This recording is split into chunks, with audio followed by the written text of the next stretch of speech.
What up, though? Yo, yo, yo. Yeah, that kind of came out opposite, yo. Welcome to another episode of the usual Him Spec. Today is March 9th, 2026. And I got a confession to make. Also, it's a complaint. I haven't been doing something that I feel like has been absolutely necessary. And it seems like the defense on the franchise is being played on both ends. In the crowd at the games and on the commentary side, at least from my perspective. And it's highly affected the way that the team has been able to perform on the court. I haven't been analyzing the opponents. And last year that served to be a great bit of at least supporting assistance, right? From a distance, being support. And it paying dividends if ever it was paid attention to. I haven't been doing that this year. I know that I haven't had as many memories of issues last year with doing it. And I guess the accountability has been tenfold on what happens on the court. That when it comes to how it translates what I've said to what happened on the court, the accountability has been tenfold. So it's absolutely 180 of an experience, even though the expectation is exactly replication. And so the complaint is that the bit of assistance that I need is for the homework to be done, if nothing else, by some of the guys that, have really just the opportunity to yell it out onto the court from the bench throughout the game. And what I was doing was taking a look at opponents' previous 3 games and also their previous game against us, if it was within the same calendar year. But sometimes I would go back depending on what team, if the team was rostered exactly the same, and seeing what their tendencies were.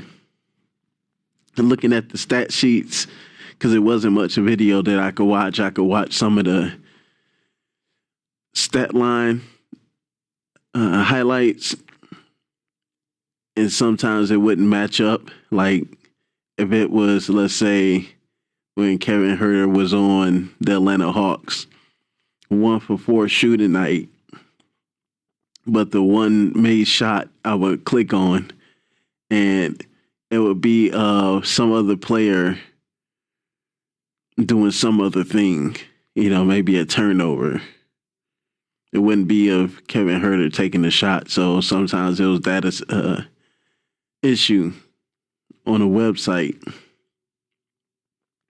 Other than that, I would take a look into an opponent's previous 3 games and just look at, shot chart, where they were hitting from, what the stat line looked like, if it was defensive heavy, if it was offensively heavy, from 2, from 3.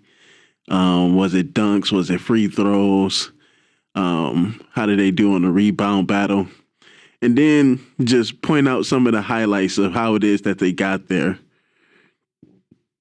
And then we would go out and execute against that.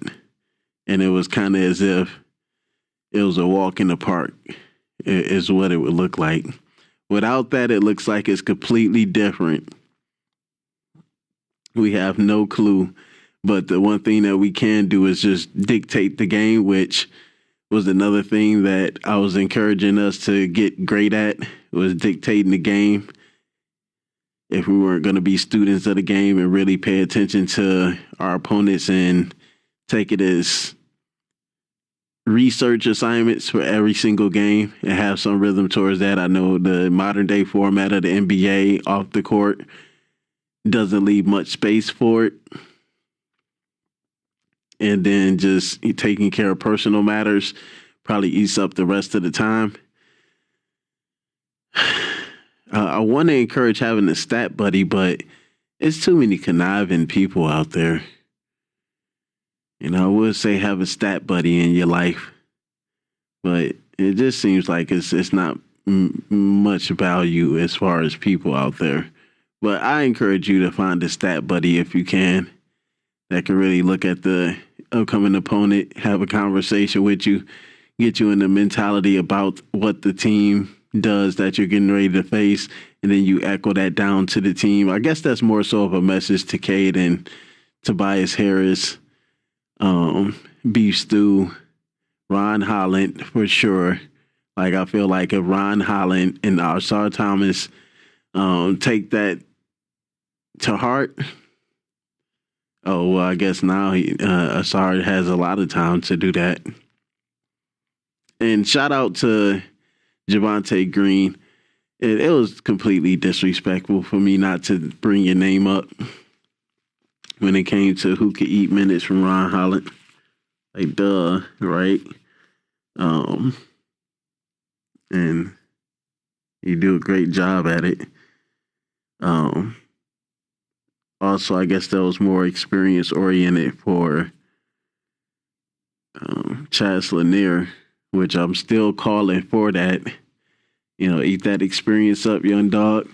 Be a bit more dictating and understand, bunny curls and things of that nature off of screens when a player may want to do that. And so that you're not in trail mode playing the guessing game. Because I feel like that's what comes with NBA experience is that this guy's about to bunny curl off a screen to see if he could get open going to the lane and you be in trail mode. So you just kind of start pushing them into it so that, it's not a desperation trail mode thing. And those are the sort of things that I would want you to pick up, right? And some of the crafty veteran things and to do it pretty quickly, right? And what else can this guy do? Off of this screen, can he really pop out behind the 3-point line and take a shot? Like, it's not going to be much action that could happen in certain scenarios, especially if you establish a break and go to force guys to do things.